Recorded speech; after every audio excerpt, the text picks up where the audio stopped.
संपूर्ण भारत की भूमि पर संपूर्ण विश्व में मकर संक्रांति महोत्सव मनाया जाएगा। लड्डू, तिल का, गुड़ दान करो, मना नहीं है, पर संक्रांति पर्व का जब आप स्नान करें तो भगवान की अविरल भक्ति आपके एकादशी भी है। आप सभी को बाबा देव अधिदेव महादेगा 2 दिवस तक संपूर्ण भारत की भूमि पर संपूर्ण विश्व में मकर संक्रांति महोत्सव मनाया जाएगा। अपने अपने घरों में रहकर लोग इस पावन उत्सव को खिचड़ी, लड्डू, तिल का, गुड़ और कुछ दान, और उसमें भी सबसे मूल दान है भगवान की भक्ति का दान, अर्थात भगवान के भजन का दान, स्मरण का दान। आप दान करो, मना नहीं है, परंतु ये प्लास्टिक की चाय की चलनी और आटा छानने की चलनी और प्लास्टिक के बर्तन और ये सब चीज़ें दान करना करो, आपका मन हो तो, हमारे की तरफ से कोई मना नहीं हो, पर सबसे बड़ा दान है भगवान के भक्ति का, भजन का दान, भगवान का भजन का दान। राम नाम, कृष्ण नाम, शिव नाम। प्रयास करिए मकर राशि के अंतर्गत जब सूर्य प्रवेश करे और आप जब मकर का स्नान करें और मकर संक्रांति पर्व का जब आप स्नान करें तो भगवान की अविरल भक्ति आपके भीतर समाहित हो। भगवान की अविरल भक्ति आपको प्राप्त हो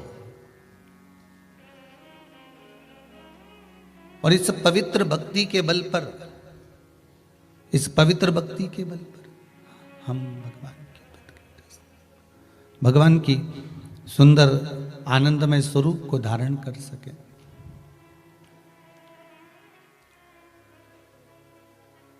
महाराज, आज सुंदर एकादशी भी है। आप सभी को बाबा देव अधिदेव महादेव की इस सुंदर आनंदमय एकादशी के लिए भी बहुत बहुत साधुवाद, बधाइयाँ। अपने जीवन को सार्थक बनाने का प्रयास करिए, भगवान की भक्ति में डूबने का प्रयास करिए और जितना बन सके उतना भगवान की भक्ति में डूबने का प्रयास करिए। मंगल परिवार, गुप्ता परिवार, ऑस्ट्रेलिया का शर्मा परिवार,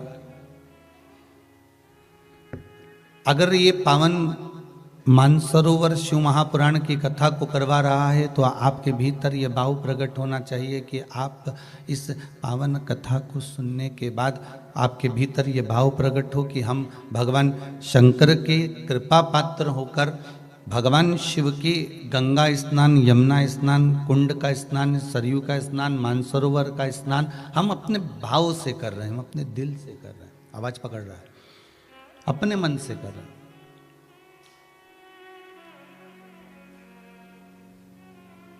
निर्मल चित्त से, निर्मल भावों से, निर्मल मन से हम भगवान को पाने का प्रयास करें तो भगवान मिलता जरूर है।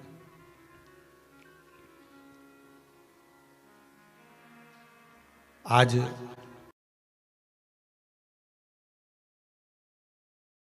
मकर संक्रांति का जो दिवस है वो कोई साधारण नहीं। आप लोग दान करते हो मकर संक्रांति में? कितनी चीजें दान करते हो? और सुहागन माताओं को देते हो ना? क्या देते, कितने देते हो? 13, 14 कितने हैं?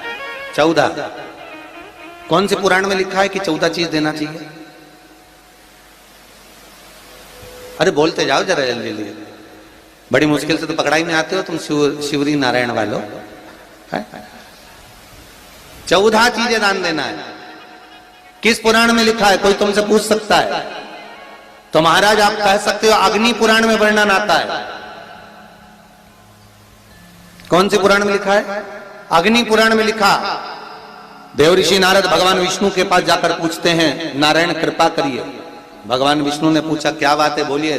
देव ऋषि नारद क्या चाहते, चाहते क्या हो वो बताओ।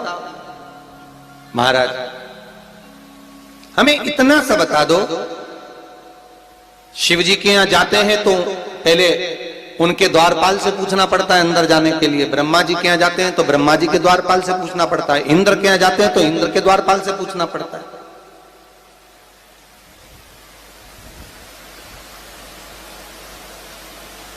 हम जितनी भी जगह जाते हैं तो कोई ना कोई द्वारपाल से हमें पूछना पड़ता है अंदर जाने के। भगवान देवऋषि नारद कह रहे हैं, नारायण से कुछ ऐसी कृपा कर दो कि हमें किसी से आज्ञा लेना ही नहीं पड़े। भगवान विष्णु तो उनकी बात को बस थोड़ा सा सुने और अंदर चले गए। नारद जी को लगा हमारा तो कोई जवाब ही नहीं दिया। नारद जी वहीं पर टिक गए, खड़े रहे, नाम जाप करते रहे। विष्णु वापिस आए और देवऋषि नारद से कहा एक काम करो, जब सूर्य मकर में प्रवेश करते हुए उत्तरायण की ओर जावे, उस घड़ी उस पल में देवऋषि नारद तुम 14 बार भगवान के नाम का, शिव नाम का दान दे दीजिए। भगवान नारायण के नाम का, राम नाम का, कृष्ण नाम का दान दे दीजिए। अब देखो यहां पर यह नहीं लिखा कि प्लास्टिक का डब्बा दो, समझ लेना जी हो अच्छे से कि लोगों ने दान को कितना भ्रष्ट कर दिया वो बताया जाएगा। अग्नि पुराण में यह नहीं लिखा कि तुम प्लास्टिक की चाय की चन्नी दो 14, बाल्टी दो 14, या प्लास्टिक का डब्बा दो 14 है। यहां पर यह नहीं लिखा है कुछ भी हो। यहां क्या लिखा अग्नि पुराण में कि मकर संक्रांति के दिन जब सूर्य उत्तरायण भाव में प्रवेश करे, मकर में जावे, उस समय पर देवऋषि नारद तुम्हारे मुख से अगर 14 बार भगवान के नाम का दान 14 जीवों को दे आओगे तो किसी भी देवता के पास जाओगे, तुम्हें परमिशन की जरूरत नहीं पड़ेगी, तुम डायरेक्ट प्रवेश कर जाओगे, डायरेक्ट। अब तुमको अगर वैकुंठ में डायरेक्ट प्रवेश करना हो तो बिना पूछे, तो उसके लिए कहा ही मकर संक्रांति पे दान दो। तो किस चीज का दान देना है महाराज? प्लास्टिक का डब्बा नहीं, बाल्टी नहीं, चन्नी नहीं, फिर किस चीज का दान? तो कहा अगर देवर्षि नारद आप दान दे रहे हो तो 14 नाम का दान दीजिए, 14 जीवों को नाम का दान दे दो, भगवान के नाम का भजन करो। और अगर संसार के लोग दान दे तो किस चीज का? तो के अन्न से बड़ा कोई दान, अन्न से बड़ा कोई दान रहे हो। 1 रुपया भी अगर आप शिव महापुराण में दान कर रहे हो, 1 रुपया भी अगर कुबेरेश्वर महादेव को दान दे रहे हो, 1 रुपया भी अगर मंदिर में दान कर रहे हो, 1 रुपया भी अगर आप शिव महापुराण में दान कर रहे हो, 1 रुपया भी अगर कुबेरेश्वर महादेव को दान दे रहे हो, 1 रुपया भी आप अगर भगवान को दे रहे हो, तो इस व्यासपीठ ने पहले भी कहा, आज फिर कहते हैं, किसी से मांग कर मत देना, किसी से कर्जा लेकर मत देना। जब मेरा देव अधिदेव महादेव तुम्हारी झोली भर दे तब दोनों हाथ में भर कर दे देना, मांग कर मत देना।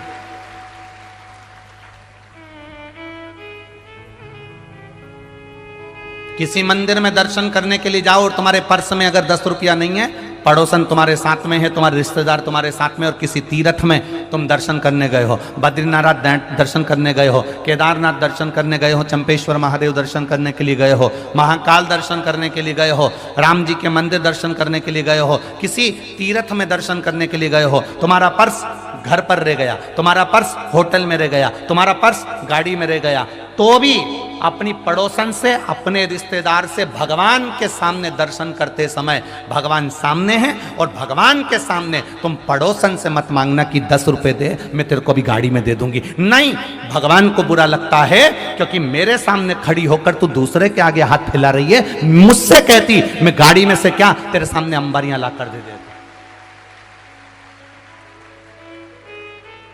हमारी आदत रहती है हमारे पर्स होटल में छूट गए, हमारा पर्स गाड़ी में छूट गया, हमारा पर्स वहां रह गया, हमारे पास पैसा नहीं है, हमने पड़ोसन से कह तू देगी ना 10 मिनट, मैं तेरे को बाद में दे दूंगी, देना जरा 10 रुपए, और मुझे चढ़ाना है, मुझे देना है, मुझे आरती की थाली में 10 रुपए चढ़ाना है, मुझे झोली में 10 रुपए चढ़ाना है, जरा देना तू ना।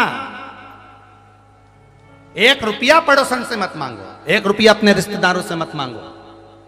सास साथ में है, सास साथ में है, और तुम अपनी पड़ोसन से कह रही हो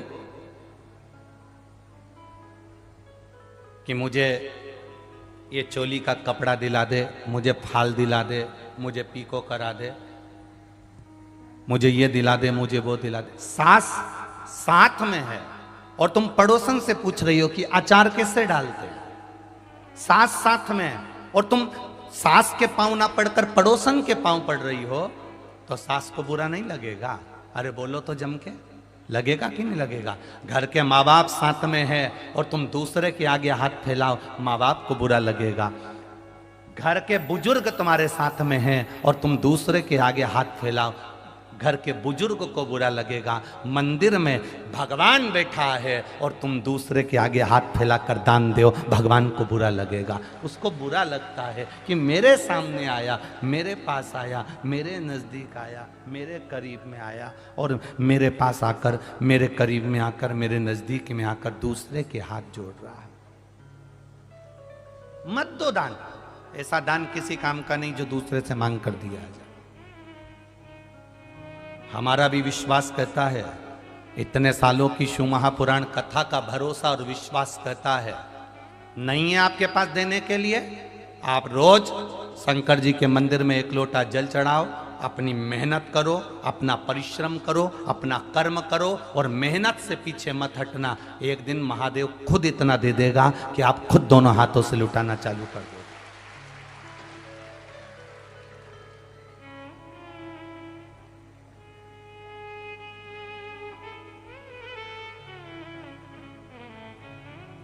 किसी दूसरे के भरोसे पर भजन मत करो, किसी दूसरे के भरोसे पर दान मत करो।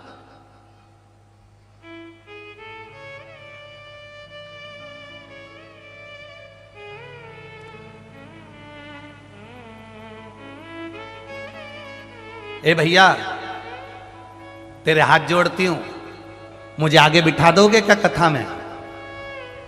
ए भैया, मैं तुम्हारे हाथ जोड़ती हूं, क्या मुझे कथा में आगे बिठा दोगे क्या? तुमने भैया के हाथ जोड़े कि मैं तुम्हारे हाथ जोड़ती हूं, तुम मुझे आगे बिठा दोगे क्या? ऐसा हाथ तुम एक बार महादेव के जोड़ कर कह देती कि मुझे आगे बिठा दोगे क्या? वो व्यासपीठ के पास में ले आए।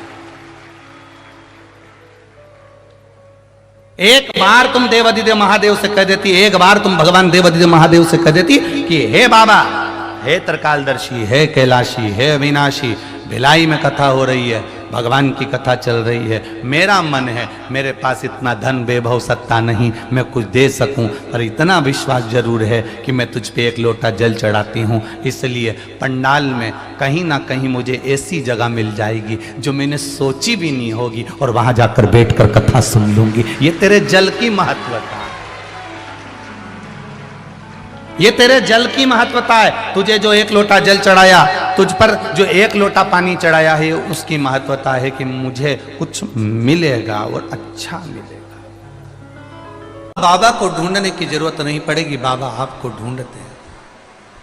केवल निर्मल मन सो मोहि पावा, मोहि छल छिद्र कपट ना बा। आप जाओ शिव के दरबार तक, आप जाओ शिव के चौखट तक, आप जाओ शिव के द्वार तक, बाबा खुद ढूंढ लेंगे स्वयं।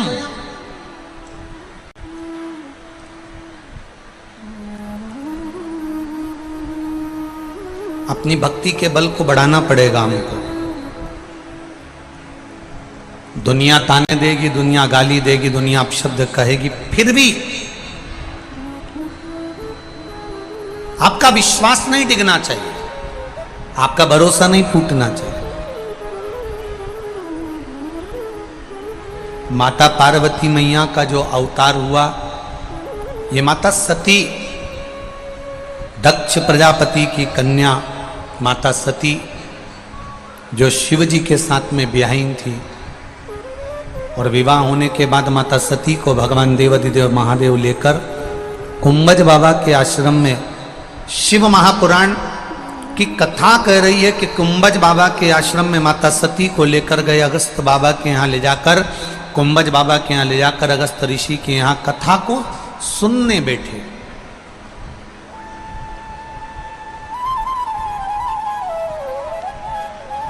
कथा श्रवण करने के लिए विराजमान हुआ, पर